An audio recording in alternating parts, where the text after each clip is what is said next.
Welcome back to the Flannel Rocket, the show with everything you need to know about Michigan startup scene. We have a new camera angle today because I was kind of annoyed by my own body blocking the cool map that's behind me that has all these freaking awesome stickers, and it keeps growing too.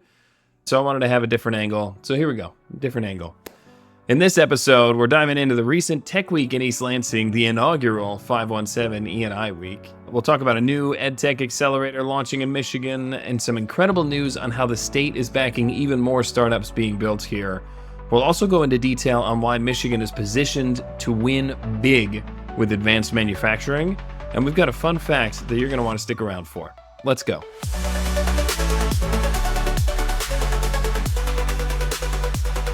Okay, so I was recently up in East Lansing for the inaugural 517 E&I Week. That now they've done, there's been startup activities that have been going on in East Lansing for a while, but this is the first time that we've put together an entire week. It was awesome to see how many more companies are being built in East Lansing and that the quality of the companies and the founders continues to improve year over year. Like really impressive companies. Here's a list of just a few of them, and I put it in alphabetical order because I'm not trying to play favorites here. AG3 Labs is the first one. They're using drone swarms to do aerial drone inspections at scale, like solar panels, farms. There's some really interesting use cases with the military. They were one of the winners of the Burgess New Venture Challenge, and they were very impressive. Another one is BRCE. You might have heard of these folks before because all they have done over the last couple of years is go and win pitch competitions, like a bunch of them. They've created shoelaces that do not come untied. There's also some really cool material component aspects to this, where they're really strong and they're also fire resistant. They have conversations ongoing with companies like Under Armour and the Department of Defense. Basically, shoelaces that act like microscopic Velcro, feels the same, looks the same. They just don't come untied. Super cool. Another one, Cocomar, the first ever coconut-based protein shake on the market. It's also one of the best tasting drinks I've ever had. I'm not joking. Incredibly good, really delicious. Excited for it to launch. It's launching on May 7th. So keep your eyes out for Cocomar. It's going to be a local launch within the East Lansing area. But man, I really want that to be everywhere because it was really good. Next, Dilemaa. I've known about this company for about a year, and I think lots of folks, when they see a new social media app, have the same reaction that I did, which is like, why does this need to exist? But the founder here has kind of proven us all wrong. Launched the app, 10,000 users in the first 30 days from all over the world. And they're getting comments on this. Some of the comments are like, this is the next TikTok, So really, really impressive. The app is all about helping people make decisions, make better decisions, and make them faster. And it's using the community as leverage to make that happen. And there's a really cool community on the app. I have the app on my phone. I've tried it out. It's pretty cool. So download it. It's called Dilemaa, and try it out for yourself. Let's move on to EeroQ, the 2025 Startup of the Year for 517 E&I Week. This is a quantum computing company built by an MSU professor and some technology out of MSU. They're using superfluid liquid helium to move electrons around and do multi-qubit computing. Incredibly cool technology. And let me just say, again, the quality of the founders coming out of East Lansing. Most of these are student companies. EeroQ is a professor. The rest of these folks, what was it, AG3, BRCE, Cocomar, and Dilemaa, those are all student startups. There's another one called Safety Straw that I will get into at a later date because I'm waiting for them to get some testing done, and I'm super excited about where they're going with this. But these student startups in East Lansing are just getting more and more impressive, but like rapidly more impressive. And in particular, the CPG strength coming out of East Lansing is really impressive. You had Protein Pints come out with protein ice cream this past year, and now they're launching nationwide with Kroger. Now you've got Cocomar and others that are being built within East Lansing now that are following a very similar path. It's like Protein Pints has helped pave the way for additional companies to go through CPG in the East Lansing area and have wild success. I'm really excited by that. I think that many good things are coming here. Big props to the teams at the Burgess Institute, the MSU Research Foundation, my people, the tech transfer office within MSU, really everybody, Leap, Harrison at Leap and the team there, everybody within East Lansing for pulling together such an awesome week. Next year is going to be even bigger and better. Now this week is Northern Michigan Startup Week up in Traverse City. And I'll be speaking on a panel about venture capital on Tuesday with ID Ventures. I hope to see you there. That's at 10:30 a.m. at 20 Fathoms on Tuesday. I'll be driving in bright and early. Happy to take phone calls if you're around super early in the morning on Tuesday. Feel free to call me. On Thursday, there's going to be a bus ride out to Sleeping Bear Dunes, and founders and investors are going to be hiking the dunes together on Thursday of this week. So let me know if you want to go to that. If you're in town, ping me. Would love to get you on the bus. Okay, let's move on to one thing. I mentioned this in the last video. There was a secret company being built in Michigan that had hundreds of employees. That TechCrunch has broken the story on a company called Slate Auto that is here in Troy, again, with hundreds of employees. Looks to be backed by Jeff Bezos, and it looks like they are building an affordable 2-seat electric truck for around $25,000. Now, TechCrunch, some of the wording in that TechCrunch article seems to indicate that this may be yet another unicorn in Michigan. There were 500 million preferred shares at $2.37 a share, for example. So we might have another unicorn on our hands in Michigan. We'll see. But what I love about this, the idea here, again, what's in the article, we don't know enough yet. But what they're saying is that the idea is you're going to buy the car and then you're going to personalize or upgrade the car over time. Plus, they're going to have all this open source content for customers. To me, this is extremely interesting because it feels like Linux. It feels like PCs, right? Where it's customizable, it's upgradable, there's open source content, right? But they're just applying that to cars, and I'm just super interested. I cannot wait to hear more about this thing. I know they're aiming, well, again, the TechCrunch article, they're aiming for production in late 2026, but there's an announcement coming out on April 24th. Stay tuned for that. I am absolutely going to be watching that. Can't wait to fill you in on what's happening. All right, next, there's a new EdTech Accelerator coming to Michigan. Conquer Accelerator is partnering with Michigan Virtual to launch an EdTech Accelerator this fall, okay? And this totally tracks, by the way, because Michigan creates the best educators in the country, right? Michigan State University is consistently ranked the #1 education school in the country. This is a report that came out days ago, right? They're #1 for education administration. They're #1 for elementary education. They're #1 for secondary education. They're #1 for higher education administration. Like, the wins just keep on coming when it comes to MSU's education program and what's happening within education in Michigan. So it totally makes sense that the MSU Research Foundation with Conquer Accelerator would partner with Michigan Virtual to put on an EdTech Accelerator and create more great EdTech companies here in Michigan. And if you don't know, Conquer Accelerator actually has 5 cohorts throughout the year. Applications for Conquer East Lansing are open right now. Look at the comments. I'll probably have a link in there too. All right, let's move on to some broad news about Michigan. And there is a lot here. I'm trying to play catch up, but man, there's just so much to cover. So first things first, if you didn't know, if you haven't heard, Michigan has committed $60 million to back the state's entrepreneurs through evergreen funds.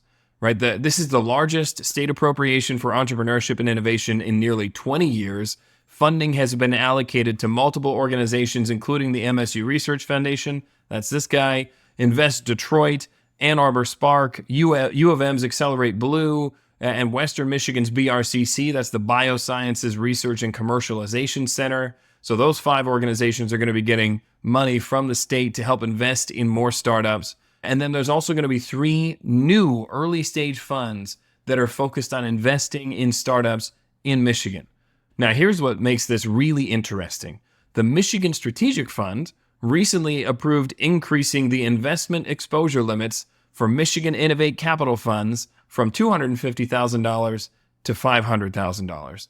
It effectively means lots of these organizations used to be limited to only investing $250,000 in companies, and they can now invest $500,000.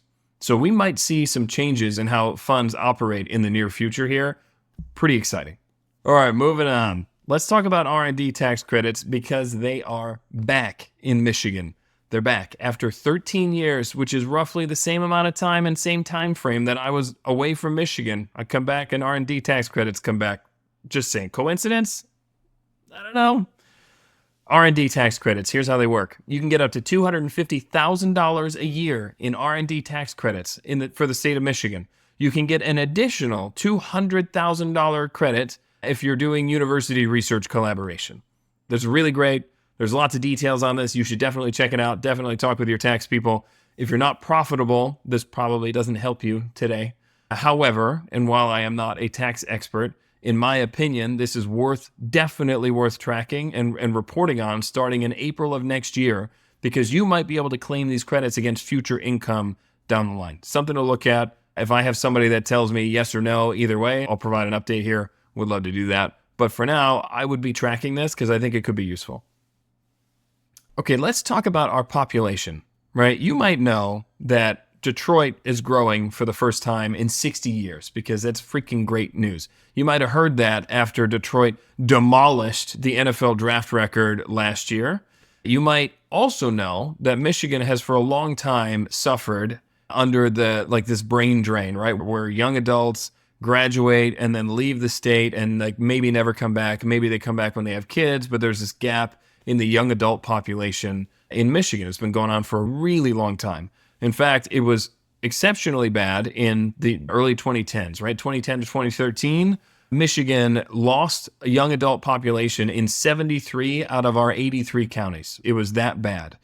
What's interesting is that things seem to have changed and changed dramatically. Not only have we climbed our way out of the bottom of the barrel, we have hit the top 5 states for young adult population gain in the last few years. So from 2010 to 2013, we lost almost 53,000 people aged 25 to 44. And from 2020 to 2023, we gained 87,000 people, almost 88,000 people. So we have completely reversed the population loss in this critical young adult bracket. It's just absolutely wild, but it totally makes sense. When you look at how much is happening here and how rapidly things are changing here and how Detroit, again, is growing and how all these areas are kind of popping off, totally makes sense. All right, one more little fun thing. Did you see that according to Carta, Michigan raised more money than any other Midwest state in 2024?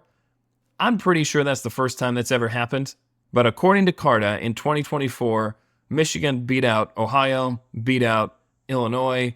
We were the top state in the Midwest. That's awesome. I expect that we are going to see more of this. Michigan has been on a rise, continues to be on a rise. The momentum is here, and it's only going to get better. And let's talk about one of the reasons why now. One of the top trends of the next 10 years is this move toward advanced manufacturing. Really for every manufacturing company across the US, across the world. But I think the epicenter for that is going to be here in the Great Lakes region, particularly in Michigan. So here's some stats on Michigan and why I think that this state is poised to win so much, so big over the coming years. So Michigan has already over 700,000 people that work in manufacturing across our state. And that's in over 11,000 different manufacturing companies. It's more than 10% of our active workforce. It's huge. A full third of our manufacturers distribute their products internationally. We are experts at building products, not just for Michigan, but for the whole world. We already have the 5th largest advanced manufacturing workforce in the country with over 65,000 people. I expect that number is going to skyrocket because it has to. Just like every company had to become a technology company over the last decade, every manufacturing company has to become an advanced manufacturing company over the next decade. And so all of these people that work in manufacturing jobs today are going to be working in advanced manufacturing because this shift has to happen, is happening, and we're going to see more of it in a lot faster. And by the way, you can think of manufacturing versus advanced manufacturing like this. A manufacturing company might say, we make chairs. An advanced manufacturing company might say, we use real-time sensor data and AI to optimize chair production and reduce waste by 40%. So we can produce more chairs, produce them faster, and be more sustainable while at it. And be more profitable, and everybody wins, you know? Okay, so Michigan's going to win here, and you might not believe me yet, so here's something else. What about Apple's $500 billion commitment to invest in the U.S. over the next 4 years? And in their press release, the very first state that they called out was Michigan. And they called out the Apple Manufacturing Academy. The very first one that they're going to create is going to be here in Detroit, and it's launching this summer. And it's launching right next to the Apple Developer Academy, which is also in Michigan. Apple understands that the talent is here and that they can train manufacturing talent to go into advanced manufacturing relatively simply and be able to leverage that talent. You might not believe me yet. That's fine. What about FIRST Robotics, right? Michigan has more FIRST Robotics teams than any other state. And it's like, that's a good stat. I've known that stat for a while. But when you dig into the numbers, it's insane. Michigan has more than 500 FIRST Robotics teams, and there's only 3,300 FIRST Robotics teams globally. We have a massive advantage, and that's a natural talent pipeline for advanced manufacturing. We're also the home of the U.S. headquarters of FANUC, the largest maker of industrial robots in the world. Their headquarters is in Rochester. They're here in Michigan. And that makes sense since Michigan has more industrial robots, like 18,000 of them. We have more industrial robots than any other state. Some numbers put that at 12% of all industrial robots across the country. Everything is happening here in advanced manufacturing. Now look at the Reindustrialize conference. That's going to be this summer. The first one was last year in Detroit. Next one is this summer, July 16th and 17th. Tickets for this are already hitting $3,000 because there's so much demand and so many people that want to go to this because, again, Michigan is the epicenter for advanced manufacturing and this revolution that is taking place over the next 10 years. And of course, there's now a 1,200-acre advanced manufacturing district just outside of Flint that's designed for large companies that want to invest billions of more dollars in Michigan. It's right next to an airport. It's got everything that any company would need. We're going to see a lot more of that. Things are moving, and they are moving fast. It's hard to keep up, but that's kind of the point of the show, isn't it? So you keep watching the show, and I'm trying to keep up so that you don't have to as much, and you can keep up by watching the show. Everybody wins. Okay, goodness. Time for a fun fact. Can you guess which Michigan city has the most manufacturing jobs? It's not Detroit. It's Grand Rapids. Grand Rapids has nearly 45,000 people working in manufacturing. Detroit has a bunch, 34,000 people. Auburn Hills has over 30,000 people. Holland, Michigan, outside of Grand Rapids, almost 20,000 people working in manufacturing. Incredible. Now, Grand Rapids takes the cake. That absolutely makes sense. There are powerhouse manufacturing companies across all sorts of industries in Grand Rapids. Some of the best furniture makers in the world. You have Miller Knoll, which was formed after Herman Miller acquired Knoll for $1.8 billion. You've also got Steelcase in Grand Rapids, headquartered right in Grand Rapids. You've got automotive manufacturing expertise with Lax Enterprises, Phrygian and Clay. You've got Cascade Engineering, which does plastic injection molding with a focus on sustainability, right? Then you've got Roskam Baking Company. They're a food manufacturer that has products in nearly every grocery store aisle in the entire country. You've got Amway, which is a manufacturing behemoth in consumer goods. And you've got Graham, right, which is Grand River Aseptic Manufacturing, a pharmaceutical company that has taken off like a rocket since the pandemic. So furniture, automotive, food, consumer goods, pharma. Michiganders are experts at building things. It's no wonder that the advanced manufacturing light is shining so brightly on this state. That's a good fun fact. Okay, thank you so much for watching. If you like this content, please share with your friends, like, subscribe. Join me on this journey of sharing the news on the incredible things that are happening here in Michigan. And we'll see you next time on the Flannel Rocket.